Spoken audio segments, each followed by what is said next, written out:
धनंजयजी मुंडे साहेब, जात ही तुमच्यामुळे बदनाम झाली, तुमच्यामुळं, वाल्मिक कराडमुळं आणि तुमचे काही 5% लाभार्थी आहेत ना, या लाभार्थ्यामुळे अखंड महाराष्ट्रामध्ये, देशामध्ये माझा वंजारी समाज हा आरोपीच्या पिंजऱ्यात उभा आहे. त्याला तुम्ही आरोपीच्या पिंजऱ्यात उभा केलाय. माझी जात खंडणी घेत नाही, माझी जात कुणाचा खून करत नाही, माझी जात कधीच कुणावरती अन्याय करत नाही. माझी जात ही ऐश्वर्य संपन्न संत भगवान बाबाच्या विचाराने आणि छत्रपती शिवाजी महाराजांच्या विचाराने चालणारी जात आहे. बाबासाहेबांच्या संविधानाला मानणारी आम्ही माणसं आहेत. हा तुमचा जो उद्योग आहे तो तुम्ही जातीच्या माथी मारू नका. तुम्ही जे उद्योग केलेत ते तुम्ही स्वतःसाठी केलेत. म्हणजे तुम्हाला राजकारणात आडवे येत आहेत म्हणून काही लोक मारलेत, तुम्हाला राजकारणात आडवे येत आहेत म्हणून लोकांना तुम्ही खोट्या केसेसमध्ये उतरवलाय. परंतु तुम्ही आता जातीच्या आडी येऊ नका, आता जातीच्या पाठीमागे लपू नका. तुम्ही तुमच्या पद्धतीनं केलाय, तुम्ही स्वतःसाठी केलाय. आणि ही जी जातीतली माणसं आहेत ही सगळी, या जातीतल्या माणसावर केलेल्या अन्यायाबद्दल धनंजय मुंडे साहेब तुम्ही बोललं पाहिजे. कालचा समाजाचा मेळावा होता, त्या समाजाच्या मेळाव्यामध्ये एखादा ब्र शब्द तरी स्वर्गीय महादेव मुंडे यांच्या न्यायासाठी निघणं अपेक्षित होतं. म्हणजे मनोजदादा जरांगे पाटील हे ज्यांना तुम्ही शिव्या घालताय, ज्यांना विरोध करताय, ते आमच्या ज्ञानेश्वरताई मुंडेला न्याय देण्यासाठी परळीमध्ये आलेत, मुख्यमंत्र्यांशी भेटतायत. येणाऱ्या काळामध्ये आंदोलन सुद्धा ते करणार आहेत. आम्ही सगळे सोबत आहेत. परंतु आता आम्ही सर्व हे वंजारी समाजातली जेवढी लोक आहेत, ही वाल्मिक कराड आणि धनंजय मुंडे यांच्या अन्यायाने ग्रस्त असलेली लोक, आम्ही सुद्धा आता समाजाच्या न्यायालयामध्ये जाणार आहे.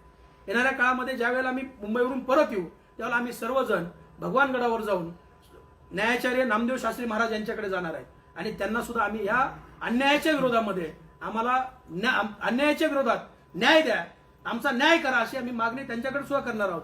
की शेवटी ते धर्मपीठ आहे आणि बहुतांश समाज हा त्या धर्मपीठाला मानतो. नामदेव शास्त्री महाराजांना आम्ही सुद्धा फार मानतो.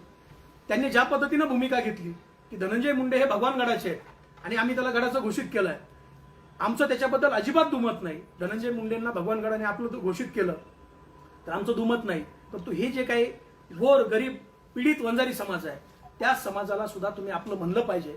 त्यांच्यावर जो अन्याय झालाय तो अन्याय सुद्धा तुम्ही निवारला पाहिजे. पण त्याच्या अगोदर 5 वर्ष पंकजाताई पालकमंत्री होते.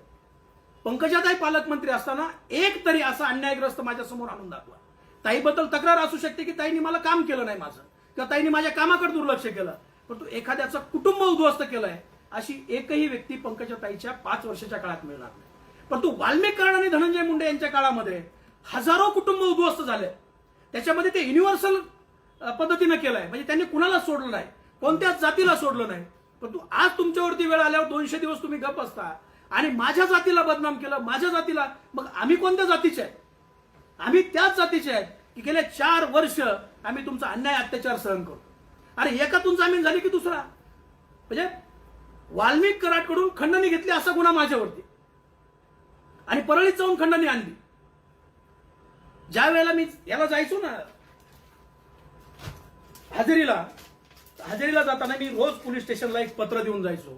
ते पत्र असं असायचं की मी परळीला चाललोय हजेरी देण्यासाठी, माझ्या गाडीमध्ये बंदूक होती, माझ्या गाडीत गांजा होता, मी एखाद्या महिलेला छेडलं किंवा पोलीस स्टेशनला जाऊन मी एखाद्या पोलिसाला अरेरावी केली, अशा प्रकारची जर काही तक्रार आली तर त्याची पूर्ण चौकशी केल्याशिवाय माझ्यावर गुन्हे दाखल होणार. हा जो भास्कर केंद्रे नावाचा जो व्यक्ती आहे, त्या भास्कर केंद्रेंनी मला 2 वेळेला त्या पोलीस स्टेशनमध्ये आई बहिणीवर शिवीगाळ केली. फक्त अपेक्षित होतं की यांनी मला एक शिवी द्यावी आणि मी याच्यावरती 353 दाखल करावं. त्यावेळेला आम्ही संयम ठेवला, त्यावेळेला प्रचंड संयमाने आम्ही वागलो. परंतु हा जो अन्यायाचा बांध आहे, म्हणजे आत्महत्या करण्यापर्यंत जर वेळ येत असेल, आपल्या समोर जर एखाद्याचा जीव जात असेल आणि तरी आपण लढत नसू, आपण अन्यायाच्या विरोधात बोलत नसू, तर आपण शंडाव. म्हणजे भगवान बाबांनी आम्हाला शिकवलंय, भले तर देऊ काशाची लंगोटी, नाथाळाच्या माती आणू काय. आणि मग त्या पद्धतीने आता विचारतील की इतक्या दिवस कुठं होता, का नाही बोलला. तर बाबांनो, जोपर्यंत स्वर्गीय संतोष अण्णा देशमुखांची हत्या झाली नाही तोपर्यंत आम्ही जेल आणि फरारच होतो. अण्णांची हत्या झाल्यानंतर तुमच्या नेत्यांनी मौन धारण केलं होतं. मग आम्ही प्रश्न विचारायचे कुणाला? काल धनंजय मुंडे साहेब अगदी घडा बोलले, त्यांना स्वास्थ्य मिळालं, त्यांची तब्येत बरी झाली, त्याबद्दलही मी त्यांना शुभेच्छा देईन. आणि मग आता ह्या प्रश्नाची उत्तर तुम्ही दिली पाहिजे. ही जी समाजातली फार मोठी यादी आहे, ही मी फक्त नावं जी घेतलेत ना, ही फक्त बोटावर मोजण्याची नावं आहेत. हजारो कुटुंब आहेत.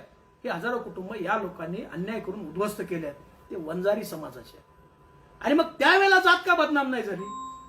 22 महिन्यापासून बापू आंधळ्यांच्या खुनाचे मारेकरी सापडत नाहीत, महादेव मुंडेंच्या, त्यावेळेला जात बदनाम होत नाही. तुमच्या घरापासून 400 मीटरवरती महादेव मुंडेंचं घर आहे, तुम्ही भेटायला जात नाही.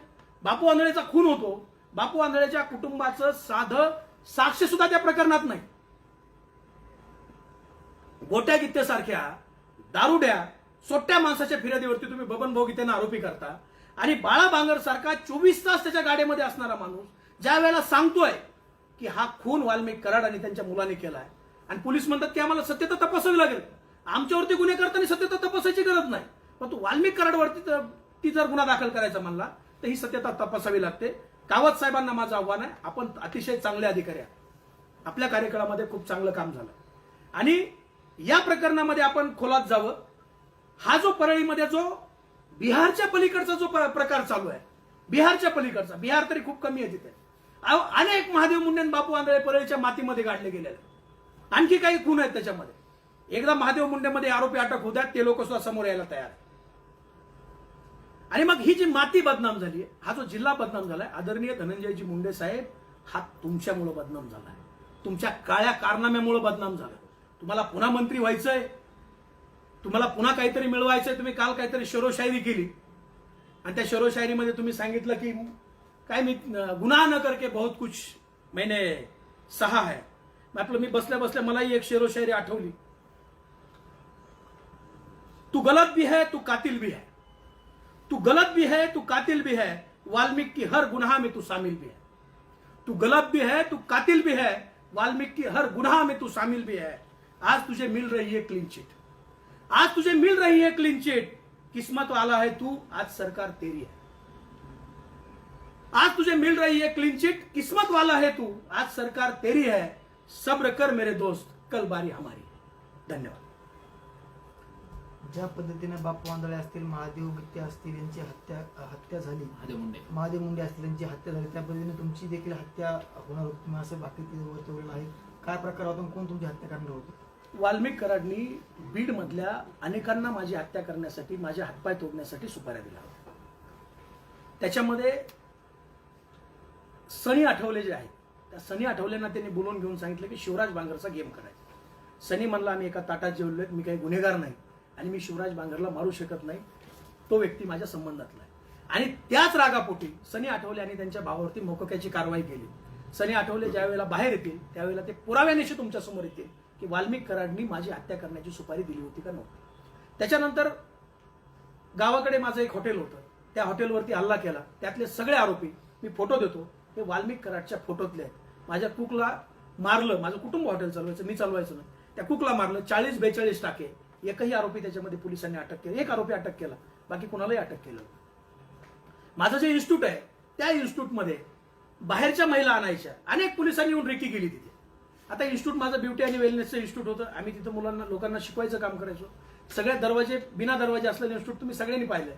अनेक पोलिसांनी येऊन रेकी केली, इथं काही करता येईल का, इथं काही बघता येईल का, मी त्या अधिकाऱ्यांची नावं सुद्धा देईल जे माझ्या सुद्धा जवळचे. अनेक लोकांनी येऊन रेकी केली आणि मग शेवटी यांचं असं ठरलं की बाहेरच्या मुली आणायच्या, त्या सर्व्हिससाठी किंवा शिकण्यासाठी आतमध्ये पाठवायच्या, पोलिसांची रेड घडून आणायची आणि या मुलीकडून शिवराज बांगर आणि त्याची पत्नी हे वेश्या व्यवसाय करून घेत होते, अशी केस माझ्या कुटुंबावर करायची. हे मला जेव्हा बाळा बांगर यांनी सांगितलं, मी त्याच वेळेला ते इन्स्टिट्यूट विकून टाकण्याचा निर्णय घेतला. म्हणजे व्यवसायातून बाहेर पडलो. म्हणजे यांनी लोकांना उद्ध्वस्त केलेलं, यांनी कुणालाही सोडलेलं नाही. आणि जात हा तर विशेष त्यांच्याकडनं हो. पहिल्यांदा ते संतोष अण्णांच्या विषयात पडले, मराठा समाजाच्या नादी लागले आणि हे सगळं बाहेर आलं.